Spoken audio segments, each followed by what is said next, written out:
A prepperség az a prepare szóból származik, ha jól tudom, de hogy mire is készülünk fel, és ez számodra mit jelent? Hát számomra a felkészülés az több rétegű, tehát ugye van egyszer fizikai és van mentális felkészülés egy váratlan szituációra. Ez lehet akár egy születésnek a megelőző napjai, tehát mikor összekészítjük a táskát a szülő anyukának, de lehet akár egy áramszünet, egy nagyobb víz tömeg, ami esetleg olyan területet beönt, vagy éppen lehet egy társadalmi összeomlás.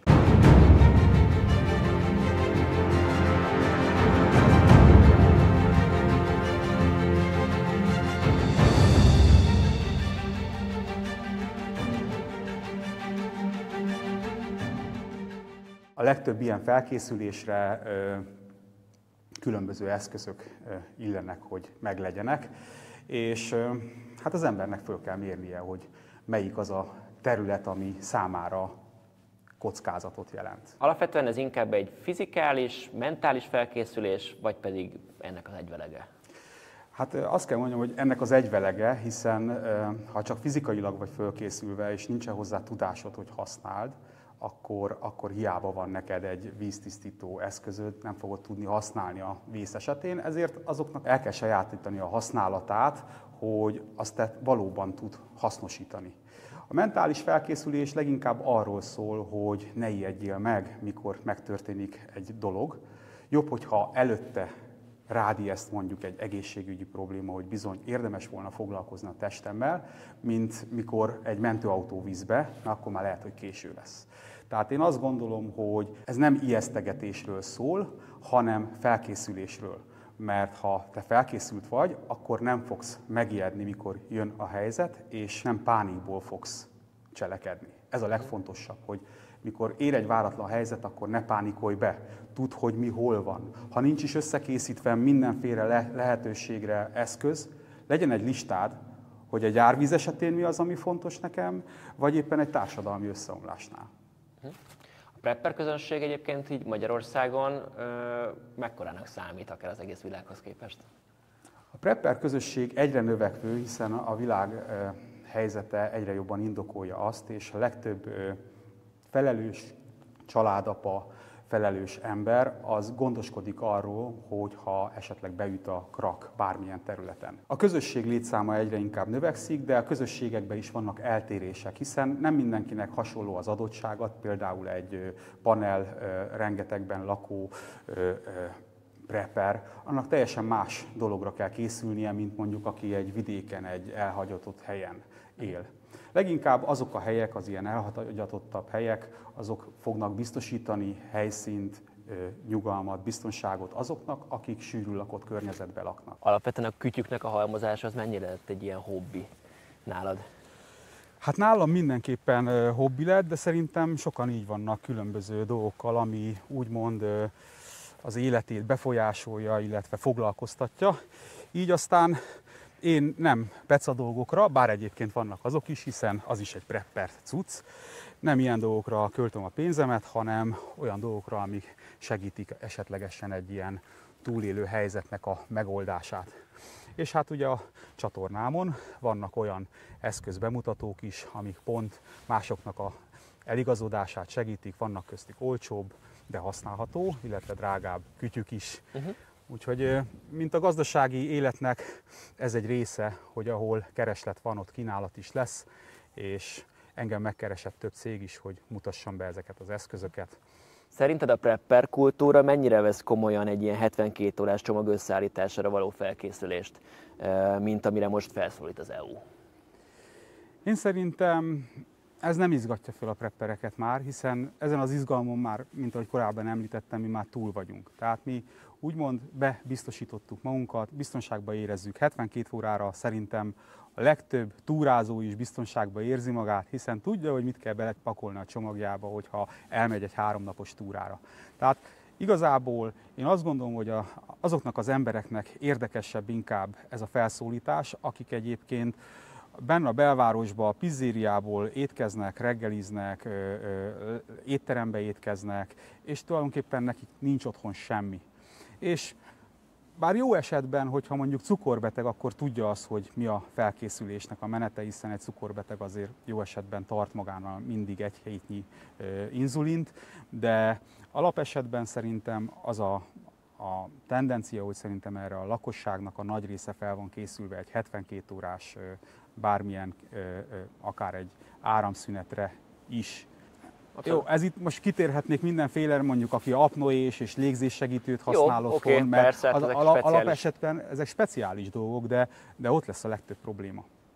Ott lesz a legtöbb probléma, aki biztonságban érzi magát, mert van áramszolgáltatás. És hogyha kimaradás van, akkor az 1-2 óra alatt el tudják hárítani. De egy nagyobb áramhiányt azt már nem lehet úgy elhárítani, és hogyha több napig éjszakánként úgy kell aludnia, hogy a gép nem tud mellette búgni és nem tud segíteni neki a légzésbe, az ott nagyon komoly egészségügyi problémákat okozhat. Van egy világvége film, ahol csak egy kullancs csíp meg valakit, és nincsen Lyme-kór elleni gyógyszer, és egyből mennek. Tehát, hogy ilyen alapdolgok is igazából hiányozhatnak, amire... Hát igen, és itt van az, amire az előbbiekben is beszéltem, és visszatérnék ide, hogy például ilyen a víztisztító tabletta, vagy a vízszűrők. Ez előbb-utóbb el fog fogyni a boltból, hiszen nyilván a kereslet támaszt majd egy kínálatot, de ez idő. És mondjuk egy nagyobb, ezért jó az, aki már régebb óta készül fel, mint aki az utolsó pillanatban készül föl, aki halogatja. És a legnagyobb probléma a halogatókkal van, meg a kételkedőkkel. Szerintem sokkal hasznosabb, hogyha az ember meg tudja tanulni víztisztító tabletta és víztisztító eszközök nélkül a víznek a tisztítását, hogy tudja elvégezni. Nyilván nem a sugár szennyezett vízről beszélünk, talán azzal már túl késő foglalkozni, de például egy szennyezett, bakteriális szennyezet, vagy egy koszos vizet, egy pocsolyát simán meg lehet szűrni, az itt lévő eszközökkel, meg nyilván egy pár dolog, ami nálam van, de nagyon gyorsan lehet csinálni olyan víztisztító eszközt, amivel fogyaszthatóvá válik a víz.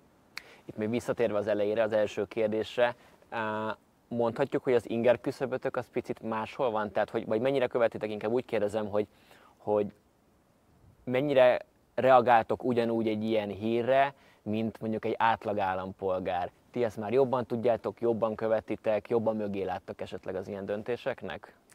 Én úgy gondolom, hogy a prepperségben fokozatok vannak. Van 1-es fokozat, 2-es, 3-as. És itt pedig beszélhetünk arról, hogy a 72 órás, az 1 hetes, az 1 hónapos, a 3 hónapos, az 1 évre berendezkedő prepper is. Tehát a közösségünkben is vannak többféle szinten álló prepperek.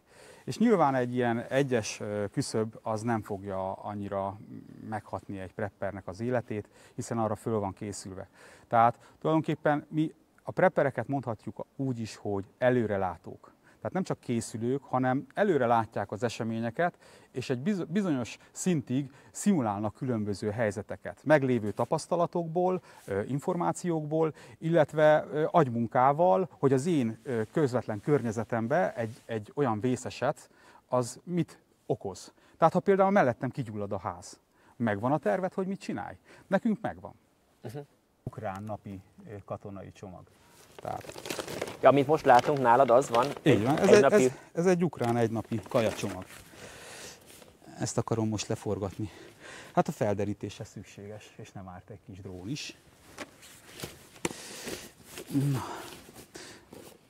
Jó, hát itt vannak az éjjellátók, amit küldtek. Na, mit akarok neked ajánlani? Rengeteg technikai kütyüd van, de hát áram se valószínű, hogy lesz olyankor. Mi a helyzet? Az sokáig jó, és ameddig jó, addig jó?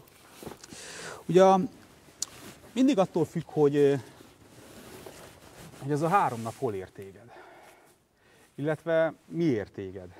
Én azt gondolom, ami hiányzik ebből a csomagból, én szerintem, ha már ajánlják, hogy legyen nálad powerbank, vagy powerstation, vagy attól függ, hogy mennyi energiára van szükséged, én szerintem elengedhetetlen, hogy legyen egy szolárpaneled is hozzá. Aha. Ez egy mini 21 wattos szolárpanel, és ezzel igazából nem kell cipelnem magammal egy hatalmas nagy akkumulátort, főleg, hogyha ilyen videótechnikákkal foglalkozik az ember, mint én is, hanem elég, ha csak nálad van egy szolárpanel, kivágod, 21 watttal a telefont is pillanatok alatt föltölti. Zseni. Na.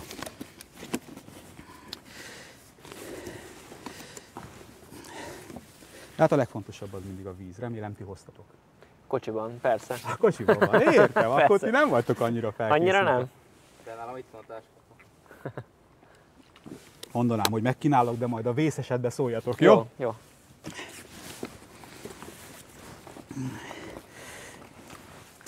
Ezt pedig használd egészséggel. Ó, komolyan? Komolyan. Nagyon szépen, köszi. Ez egy elemlámpa? Az egy elemlámpa, igen. Ez a Bright Night. Már megérte eljönni forgatni. Egy...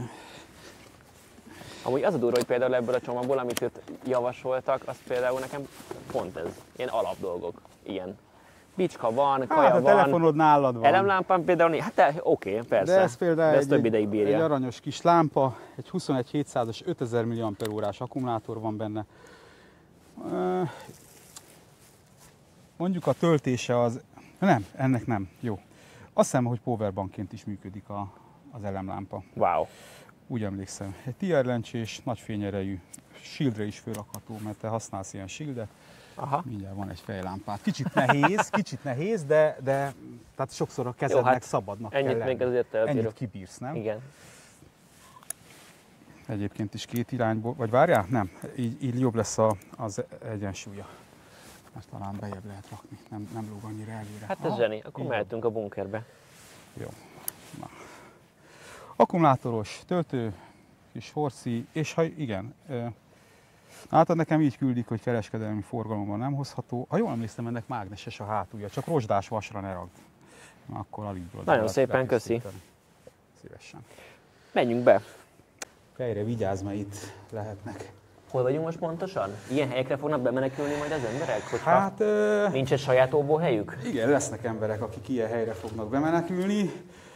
Én nem szeretnék közéjük tartozni, mert én azt gondolom, hogy az ilyen helyeket pont a farkasok és hiénák fogják igénybe venni elsőre. Értem, akik pedig, tehát ez egy társadalmi felosztás. Érthető, hogy kik ők, kik vannak még? Hát, Bárányok? Így van, jó a hasonlat. Így van, bárányok, meg farkaskutyák, akik egy szeretet alapú társadalomban szeretnének továbbra is élni, és szeretnének egymásra számítani, és szeretnének úgymond a közösség védelmében élni, úgy, mint például a tengerben ugye a halak együtt mozogva, vagy úgy, mint például a nyáj, akit ugye körbeveszi, gondozza a pásztor, és körbeveszi a pásztorkutya, és megvédi a farkasoktól. Naívságból azt gondolják, hogy ez a jelenlegi helyzetben ez a felszólítás, ez egy riogatás. Azt kell mondjam, hogy riogatás, mert igen, tehát ez egy ébrezgetés, hogy ember, valamit akarnak, valami lesz, és nem árt, hogyha egy kicsit gondoskodsz magadról, ne pedig majd a futárt hibáztasd, hogy nem jött a pizza. Tehát én azt gondolom, hogy a jelenlegi helyzetben a legtöbb ember nem szeret félni, nem szereti, hogyha félelmet keltenek, és ezért, mint a struc, a fejüket a földbe dugják, és akkor ott nagy a béke. De körülöttük látszik, hogy lassan lángol a világ, és bár ne legyen erre szükség, de én azt gondolom, hogy egy felelős ember az fölkészül, hogyha látja a bajt, akkor elrejti magát az elől. És hát az a probléma, hogy aki mindig a föld alatt tartja a fejét, azt fogják leghamarabb a farkasok és a hiénák falkába verődve levadászni.